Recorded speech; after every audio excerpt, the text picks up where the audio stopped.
Hello friends, welcome to Bharati's kitchen. ఈ రోజు వీడియోలో టెంపుల్ స్టైల్లో పరమాన్నాన్ని ఎలా ప్రిపేర్ చేసుకోవాలో చూపించబోతున్నాను. నేను చూపించిన విధంగా నేను చెప్పిన కొలతలతో ఈ రెసిపీని మీరు ప్రిపేర్ చేసినట్లయితే చాలా పర్ఫెక్ట్గా వస్తుంది. ఫస్ట్ టైం ప్రిపేర్ చేసే వాళ్ళకి కూడా గుళ్ళో ప్రసాదం ఎలా అయితే టేస్ట్ ఉంటుందో సేమ్ అంతే టేస్ట్తో అంతే పర్ఫెక్ట్గా వస్తుంది. ఈ పరమాన్నం చాలా హెల్దీ రెసిపీ. జనరల్గా పరమాన్నం ప్రిపేర్ చేసినప్పుడు పాలు విరిగిపోతూ ఉంటాయి కదా బెల్లం వేసినప్పుడు. సో ఈ వీడియోలో చూపించిన విధంగా మీరు ప్రిపేర్ చేసినట్లయితే పాలు అనేవి అస్సలు విరగమన్నా విరగవు. పరమాన్నం చాలా పర్ఫెక్ట్గా గుళ్ళో ప్రసాదంలానే ఉంటుంది. సో ఈ టెంపుల్ స్టైల్లో పరమాన్నం రెసిపీని ఎలా ప్రిపేర్ చేసుకోవాలి ఇప్పుడు చూపిస్తాను. లేట్ చేయకుండా రెసిపీని స్టార్ట్ చేసేద్దాము.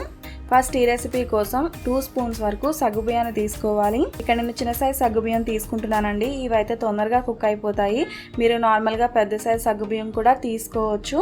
ఇవైతే తొందరగా కుక్ అవుతాయని చెప్పి నేను చిన్నవి తీసుకున్నాను.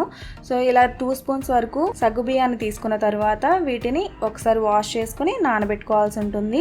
పరమాన్నంలో చాలామంది సగ్గుబియ్యం వేయరండి. మీరు కావాలంటే సగ్గుబియ్యాన్ని వేసుకోవచ్చు, లేదంటే స్కిప్ చేసేసినా పర్వాలేదు. సో ఇలా కడిగి వాటర్ వేసుకుని కాసేపు పక్కన పెట్టేసుకుందాము. నెక్స్ట్ ఒక గ్లాస్ వరకు బియ్యాన్ని కూడా తీసుకోవాలి. నేను తీసుకున్న కొలతలకి 4 to 5 మెంబర్స్ వరకు సర్వ్ చేసుకోవచ్చు. ఇక్కడ నేను చిన్న గ్లాస్ టీ గ్లాస్ ఉంటుంది కదా, దాంతో ఒక చిన్న గ్లాస్ వరకు బియ్యాన్ని వేస్తున్నాను. సో మనం పరమాన్నానికి ఎప్పుడు కూడా కొత్త బియ్యాన్ని తీసుకోవాల్సి ఉంటుంది. కొత్త బియ్యంతో ప్రిపేర్ చేసుకున్నట్లయితే టేస్ట్ అనేది చాలా బాగుంటుంది. నెక్స్ట్ కంట్రోల్ బియ్యం అంటారు కదా, అలా కంట్రోల్ బియ్యం తీసుకున్నట్లయితే పర్ఫెక్ట్గా పరమాన్నం అనేది బాగా కుదురుతుంది. మీ దగ్గర ఈ రైస్ లేనట్లయితే నార్మల్ రైస్ని యూజ్ చేసుకోవచ్చు. మీరు ఏ బియ్యాన్ని తీసుకున్నా కొంచెం కొత్త రైస్ని తీసుకుంటే సరిపోతుంది. ఈ బియ్యాన్ని 1-2 సార్లు బాగా వాష్ చేసుకుని మళ్ళీ కొద్దిగా వాటర్ వేసుకుని నానబెట్టుకోవాల్సి ఉంటుంది.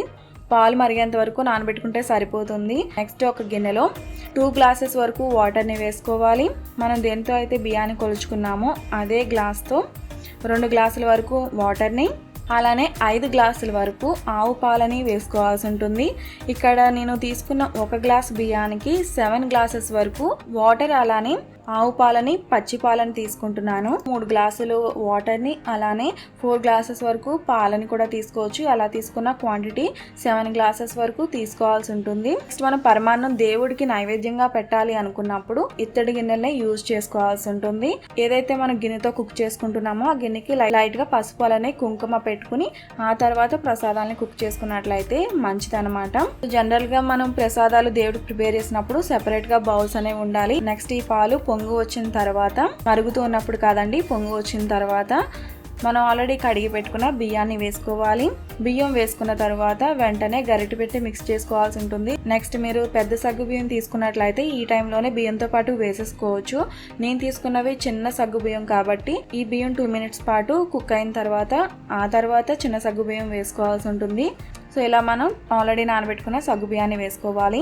సగ్గు బియ్యం ఎక్కువ తీసుకోకూడదండి. నేను చూపించిన విధంగా 2 స్పూన్స్ అయితే కరెక్ట్గా సరిపోతాయి. సగ్గు బియ్యం వేసుకున్న తర్వాత ఇలా మిక్స్ చేసుకుంటూ కుక్ చేసుకోవాల్సి ఉంటుంది. నెక్స్ట్ ఈ లోపు మనం బెల్లాన్ని కరిగించుకుందాము. దానికోసం ఒక పాన్ లో 1 గ్లాస్ వరకు బెల్లాన్ని వేసుకోవాలి. స్వీట్ నార్మల్ గా కొంచెం తక్కువ తినే వాళ్ళకి 1 గ్లాస్ వరకు బెల్లం అయితే సరిపోతుంది. స్వీట్ కొంచెం ఎక్కువ తినేవారు అయితే 1.5 గ్లాస్ వరకు కూడా బెల్లాన్ని వేసుకోవచ్చు. నెక్స్ట్ దీంట్లోనే 1/2 గ్లాస్ వరకు వాటర్ ని కూడా వేసుకుని బెల్లాన్ని కరిగించుకోవాల్సి ఉంటుంది. బెల్లం ఎక్కువ మరగబెట్టకూడదండి, జస్ట్ బెల్లం మెల్ట్ అయితే సరిపోతుంది. సో మనకి బెల్లం వాటర్ ప్రిపేర్ అయిపోయింది కదా, ఇది చల్లారేంత వరకు కూడా పక్కన పెట్టుకుందాము. నెక్స్ట్ డ్రై ఫ్రూట్స్ ని కూడా ఫ్రై చేసుకోవాలి. దానికోసం 2 టేబుల్ స్పూన్స్ వరకు నెయ్యిని వేసుకుని జీడిపప్పుని వేసుకుని ఫ్రై చేసుకోవాలి. ఇందులో మీరు కిస్మిస్ కూడా యూజ్ చేసుకోవచ్చు. జీడిపప్పు వేసిన తర్వాత జస్ట్ ఒకసారి ఫ్రై అయిన తర్వాత మీరు కిస్మిస్ని కూడా వేసుకుని ఫ్రై చేసుకోవచ్చు. సో ఇలా సగం వరకు ఫ్రై అయిన తర్వాత స్టవ్ ఆఫ్ చేసుకుంటే ఆ వేడికి ఇంకా ఫ్రై అవుతాయి. సో ఇలా లైట్గా కలర్ చేంజ్ అయిన తర్వాత తీసి పక్కన పెట్టేసుకోండి. నెక్స్ట్ రైస్ బాగా కుక్ అయ్యేంత వరకు, అంటే ఇలా నలిపి చూస్తే మెత్తగా అయిపోవాలి. అసలు పలుకు అనేది ఉండకూడదండి, బాగా మెత్తగా కుక్ చేసుకోవాల్సి ఉంటుంది. ఇలా బాగా కుక్ చేసుకున్న తర్వాత స్టవ్ ఆఫ్ చేసుకోవాలి. సో స్టవ్ ఆఫ్ చేసుకున్న తర్వాత ఒకసారి ఇలా మిక్స్ చేస్తూ ఉన్నట్లయితే లైట్గా చల్లారుతుంది. స్టవ్ ఆఫ్ చేసుకున్న తర్వాత 2 మినిట్స్ తర్వాత ఆల్రెడీ మనం చల్లారి పెట్టుకున్న బెల్లం వాటర్ని వడబోసుకుని వేసుకోవాలి. ఇలా స్టవ్ ఆఫ్ చేసిన తర్వాత మీరు చల్లారి పెట్టుకున్న బెల్లం వాటర్ని వేసినట్లయితే పాలు విరగమన్నా కూడా విరగవండి. నెక్స్ట్ ఇందులోనే 1/2 టీ స్పూన్ యాలకుల పొడి, అలానే పచ్చకర్పూరం ఉంటుంది కదా, స్వీట్స్ లోను అలానే ప్రసాదాల్లోనూ వేస్తూ ఉంటారు. ఈ పచ్చకర్పూరాన్ని చిటికెడు ఇలా నలిపి వేసుకోవాలి. పచ్చకర్పూరం వేసినట్లయితే టెంపుల్ స్టైల్లో టేస్ట్ ఎలా అయితే ఉంటుందో సేమ్ అలానే ఉంటుంది. నెక్స్ట్ ఇందులోనే డ్రై ఫ్రూట్స్ ని కూడా వేసుకొని మిక్స్ చేసుకోవాలి. మనం 1 కప్ రైస్ కి 7 కప్స్ వరకు వాటర్ అలానే పాలు మిక్స్ చేసి వేసుకున్నాం కదా, అలా 1 కప్కి 7 కప్స్ వరకు మనం వేసుకున్నట్లయితే కన్సిస్టెన్సీ చూడడానికి ఇలా ఉంటుంది. ఇది చల్లారిన తర్వాత ఇంకొంచెం లైట్ గా చిక్కబడుతుంది. ఇంకా పలుచగా కావాలి అంటే మీరు 1 గ్లాసు బియ్యానికి 8 గ్లాసుల వరకు పాలు నీళ్ళు కలిపి కూడా వేసుకోవచ్చు. సో 7 గ్లాసెస్ అయితే పర్ఫెక్ట్ గా సరిపోతాయండి, అంతకన్నా ఎక్కువ అయితే వేయాల్సిన అవసరం లేదు.